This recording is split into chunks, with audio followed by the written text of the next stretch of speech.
లడ్డు కల్తీ జరగలేదని చెప్పి సిట్ ఇచ్చింది, నివేదిక ఇచ్చింది కోర్టుకి. దీన్ని ఎలా చూస్తారండి? గతంలో చంద్రబాబు నాయుడు గారు, పవన్ కళ్యాణ్ గారు దీన్ని రోడ్డుకి ఎక్కి ఈడ్చారు కదా, దీన్ని ఎలా చూస్తారు?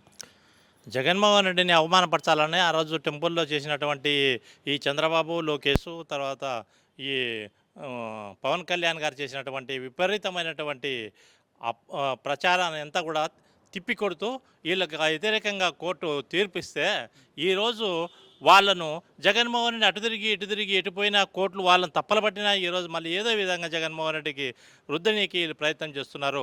కాబట్టి వీళ్ళు హిందువులను సర్వనాశనం చేయాలి, హిందూ టెంపుల్ను నాశనం చేయాలి, తర్వాత వచ్చేసి ఎక్కడ చూసినా ఏమి చేసినా జగన్మోహన్ రెడ్డికి చెడ్డ పేరు ఏ విధంగా తేవాలా అనే ఆలోచనతో వీళ్ళు చేసే ప్రయత్నం అంతా తిప్పికొట్టేదానికి ఈరోజు కోర్టు మన వైపు ఉంది. కాబట్టి ఖచ్చితంగా జగన్మోహన్ రెడ్డికి న్యాయం జరిగింది.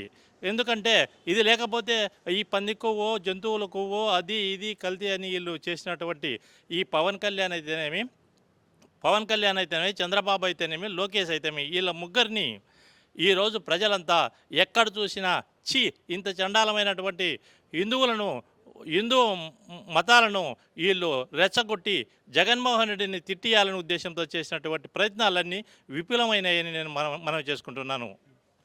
గతంలో మరి పవన్ కళ్యాణ్ గారు మెట్లు గడిగారు కదా, ఇప్పుడు ఏం చేస్తారంటారు? ఆయనకు ఒక సిద్ధాంతం లేదు. ఎక్కడ పోతే అక్కడ పుట్టినా అంటాడు, ఏ ఏరియాకి పోతే ఆ ఏరియాలో ఇది నా ఏరియా అంటాడు, ఏం చేస్తే అదంతా నేనే చేసినా అంటాడు. వీళ్ళు చేసే మాటలన్నీ అసత్యాలే. ఎక్కడ చూసినా ఏం చేసినా ఏమీ లేదు. ఆ రోజు స్టెప్స్ మీద పోయారు కదా, ఈరోజు నిజంగా నిజాయితీ ఉన్న పవన్ కళ్యాణ్ అయితే ఈరోజు ఆయన బ్లడ్తో స్టెప్పులను ఈసారి మోకాళ్ళతో నడిచి ఆ క్షమాపణ ఆ వెంకటేశ్వర స్వామిని అడగాలి. అది అడిగినప్పుడు ఆయనకు కొద్దిగా ఆయన చేసినటువంటి పాపము పారిశాత్యం అవుతుందని నేను మనవి చేసుకుంటున్నాను.